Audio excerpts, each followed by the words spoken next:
榮福堂由2012年成立啦，至今已經10年啦，服務人數超過10萬，主要提供內科、針灸、痛症及皮膚等治療啦。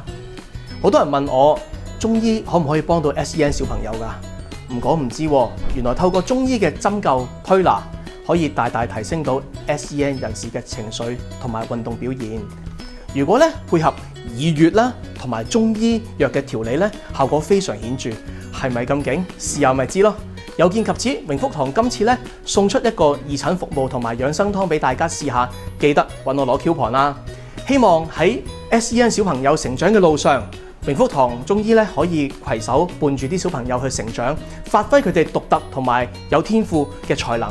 最後，2025社區共融星星慈善奧運會邀請大家參與同埋支持，耶！